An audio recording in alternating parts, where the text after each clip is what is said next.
تخيلي لما صاحبتك الأنتيم بتحذرك من حبيبك وتقولك إن الواد ده وراه سر كبير، وفجأة بتلاقي حبيبك ده بيعمل حاجات خارقة للطبيعة قدام عينيكي. الحلقة الثالثة من مذكرات مصاص دماء بتبدأ بضرب نار ودمن ناوي يحرق قلب أخوه. يلا بينا نشوف ايه اللي حصل في مدرسة ميستيك فولز. الحكاية بتبدأ في المدرسة. إلينا وبوني بيتكلموا وبوني وشها مش مريح وقالت لها كلمة وقفت قلبها. يا إلينا، ستيفن ده أنا مش مستريحة له، حاسة إن وراه سر تقيل. وفي وسط الكلام بين إلينا وستيفن بيظهر تايلر الرخم ويحب يستعرض عضلاته، فبيحدف كرة البيسبول بكل قوته ناحية ستيفن عشان يصيبه في غفلة. بس يا عيني على المهارة، ستيفن لقط الكورة في ثانية وبكل برود وهدوء وحدفها حدفة صاروخية رجعت لتايلر وخلت الكل يقف مذهول. إلينا حتى عينيها طلعت بره وانبهرت بقوة رميته وسألته انت جبت القوة والمهارة دي منين؟ نيجي بقى للي حصل في بيت إلينا. إلينا حبت تعمل خير وتهدي النفوس، فعزمت ستيفن وبوني على العشاء عشان يقربوا من بعض وبوني صاحبتها تبطل تقلق منه. وهناك حصلت المفاجأة. ستيفن وبوني وهما بيتكلموا ستيفن اكتشف بوني مش مجرد بنت عادية، دي من سلالة ساحرات سليم.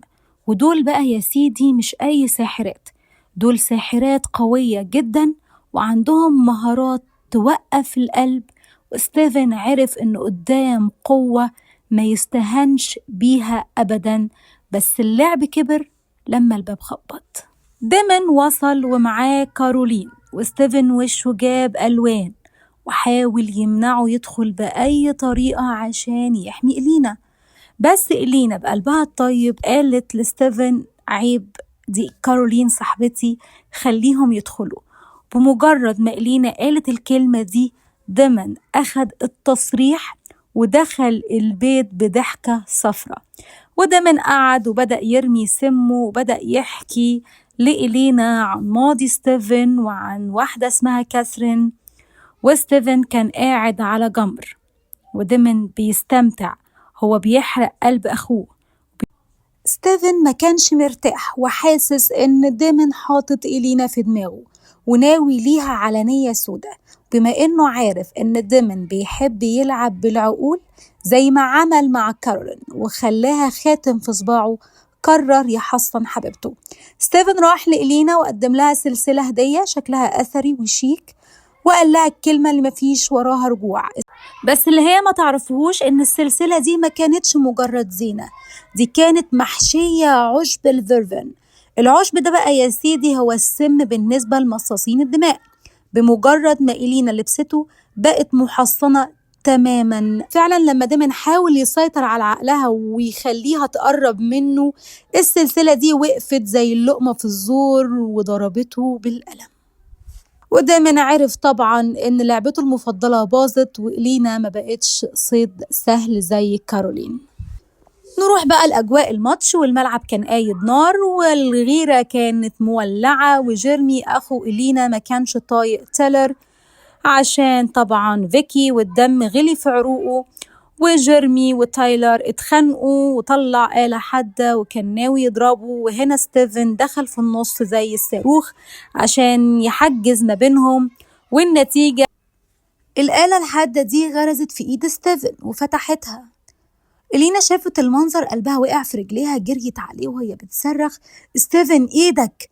مسكت إيده وفي ثانية وهو بيفتح إيديه إلينا اتصدمت، الجرح اختفى والدم ملوش أثر وإيد ستيفن رجعت زي الفل. إلينا وشها جاب ألوان وقالت ستيفن أنا لسه شايفاها بعيني، إيدك كانت مقطوعة. ستيفن قال لها لا لا لا، ده كان دم حد تاني، انت بيتهيألك. المهم إلينا وقفت مكانها مذهولة والشك اللي كان مجرد وسواس جواها بقى يقين، وقالت إن الواد ده وراه مصيبة سودة. الإخوات وقفوا قدام بعض. ستيفن كان بيحاول يقنع ديمن إنه لسه فيه ذرة خير، لكن ديمن رد عليه رد صدمه وصدمنا كلنا. عشان يثبت لستيفن إنه وحش ومفيش في قلبه أي رحمة، قتل مدرب الكورة بدم بارد قدام عينيه. ستيفن بقى عاجز وخايف على إلينا من جبروت ديمن.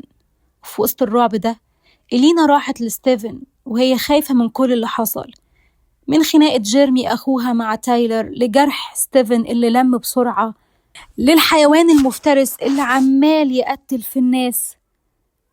وهنا اترمت في حضنه وهي مفكرة إنه هو بر الأمان، بس ما تعرفش إنها مرمية في حضن واحد منهم، وإن الحرب بين الإخوات لسه في أولها، والضحية الجاية ممكن تكون هي. استنوني في الحلقة الرابعة عشان نعرف لينا هتعمل إيه وهتكتشف سر ستيفن إزاي. ما تنسوش اللايك والاشتراك ورأيكم لو بكلمة واحدة في قصص نونو. سلام.